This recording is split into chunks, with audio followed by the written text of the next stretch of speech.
What's going on, guys? I'm Steve. Welcome back to the channel. Welcome back to another video. If it's your first time stopping by the channel, hit that subscribe button. Trust me, you won't, oh God, you won't regret it if you're a returning subscriber. As always, guys, welcome back, and I do appreciate the support. I took a nap. I just got up. You gotta excuse me. I'm still groggy.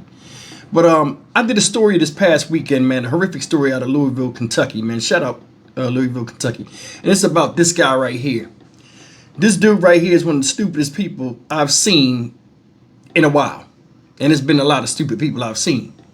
This guy right here, his name is Armand Langford. This is the guy in the story I did a couple of days ago. This guy did a home invasion, took a woman and two of her children, young children, captive, got in their car, had them drive him to a bank where he stabbed the woman and then got the money and then tried to flee and was later caught by police a few hours later trying to change his clothes in a secluded area, and people told on him. Now, in that video, I said to you guys, a lot of times you see this type of stuff. Now, this guy's in his 30s. I think he's like 34, between 34 and 36 years old. A lot of times you see younger people squandering their time to develop themselves as young adults, whether they're getting taken off the streets by doing miscreant behavior and going in the penal system. Either way, they lose valuable time in developing themselves, their careers, learning skills and all this type of stuff. And then when they look up, time catches all men, and things like this happen where now they scrambling just to try to get by because their minds haven't caught up with their age, because they wasn't doing nothing constructive as adults and building themselves up.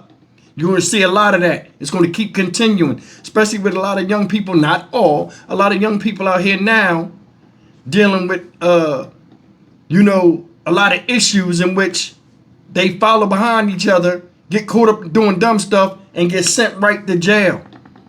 And they lose a lot of precious time. As a young adult, the age 18 to 24 years old is crucial to your development as a man, especially in which direction you want to go.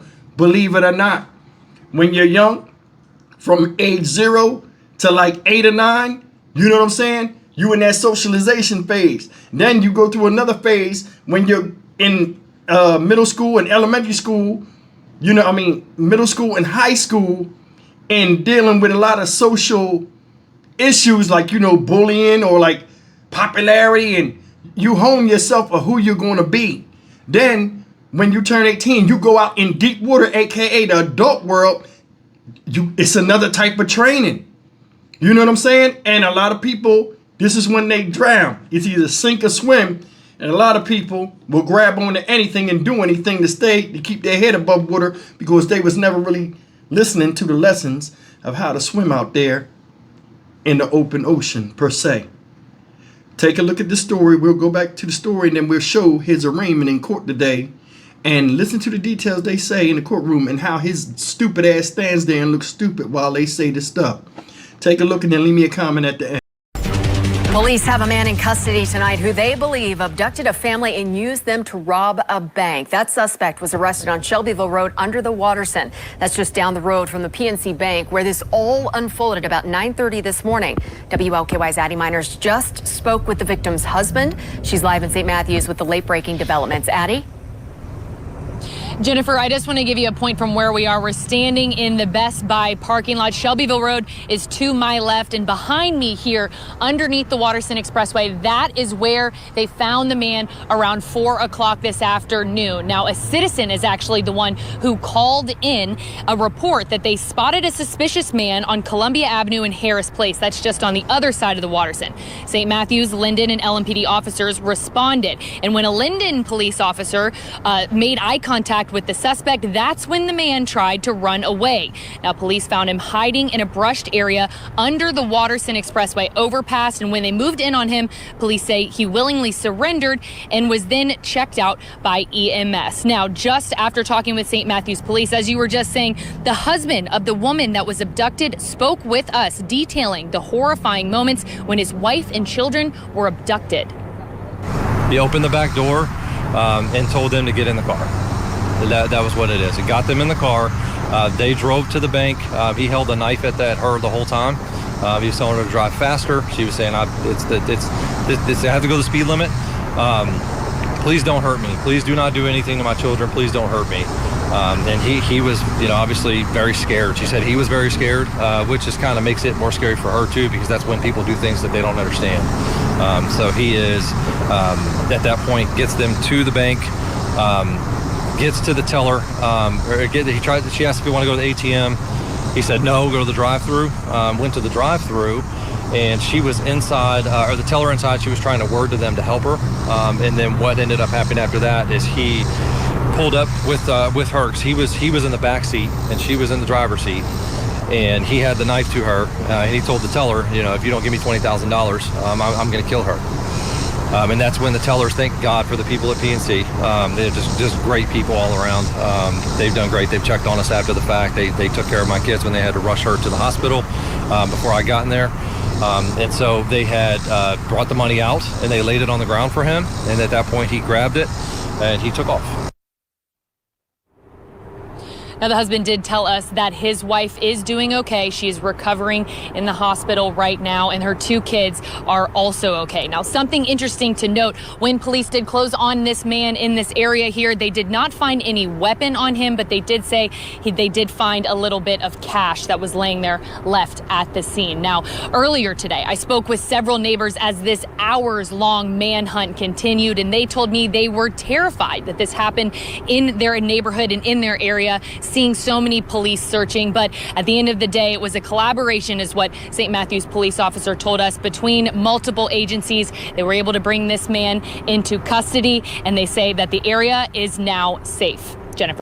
The large knife forced her throat. During the incident, the offender stabbed the victim in the abdomen. The victim pulled the vehicle into the drive-thru of the bank, and the offender demanded bank cash. After obtaining bank cash, the offender fled on foot northbound. The victim was transported via EMS to the hospital and rushed into emergency surgery. Shortly thereafter, listed offender was taken into custody on the same date. He was in possession of a large knife and large amount of U.S. currency. He was transported to the robbery office, gave a taped Mirandized statement admitting to his involvement in the incidents. Offender also admitted to prior business robberies, to include on February 6th of 2018. Says he entered the Walgreens on Dixie Highway, once inside, brandished a handgun, pointed at the victim, and demanded and received business cash. The offender identified himself in still images provided by the business on February 6th of 18. Shortly thereafter, entered Circle K on Greenwood Road, once inside, brandished a handgun, pointed at the victim, demanded and received business cash. Offender identified himself in still images provided by the business video surveillance. And then on September 8th of 2020, defendant entered the McDonald's. Once inside, he brandished a handgun, pointed at the victim, and received business cash. The offender also struck a bystander in the head with the handgun, causing injuries. The offender identified himself in still images provided from the business via video surveillance. Those are the allegations here before the court. I will note that based upon his history here, it appears as though he had sentenced in February of 24, where he was given 14 years prison. He had multiple counts of not only robbery second degree, 1, 2, 3, it's 14 counts of robbery second degree, 1 count of burglary first degree, fleeing or evading police first degree on foot, giving officer false identified information, multiple charges of theft, unlawful taking, and attempt theft, unlawful taking, and then there were more robbery charges, but you're saying that was 14 total, right? That's my understanding. Okay. All right. And then I go further back in his record here. Here's that he's got a prior domestic violence charge. He pled guilty back in 17 to. He had a criminal trespass that was admitted from a burglary in 14. And then the NCIC, there's a 12-page NCIC here. I don't know if it's all Jefferson County or not, so let me look at that.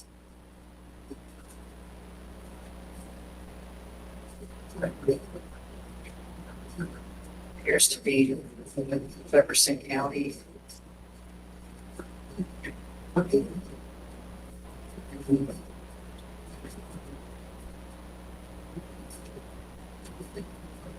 That's something here. University of burglary. Oh, that was the Fayette County. I think the one that you saw. Fayette County. There was a burglary that was amended down to a theft. That was Fayette. Yeah. that was the Fayette County charge. Okay. I can tell you that the county is asking for a written order directing Mr. Langford to have actually no firearms.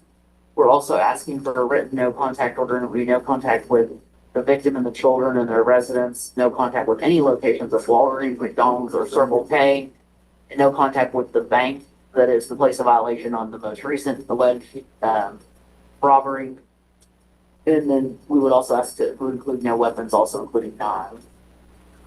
And then we'll need to address bonds. He signed the no contact orders. Sarah, you should sign the no contact orders, addressing all the orders that she just mentioned here for court. It's an oral order. If you don't want to do it, that's fine. I don't want to do it. Okay, that's fine. You're orally ordered not to have any kind of contact with any of those, with the children and the victim in this case. And then the location, 112 Southwest Mill Road, no new offenses, no deadly weapons, including firearms. Bond is currently set at $1 million plus home incarceration. Is that right? Yes. Okay.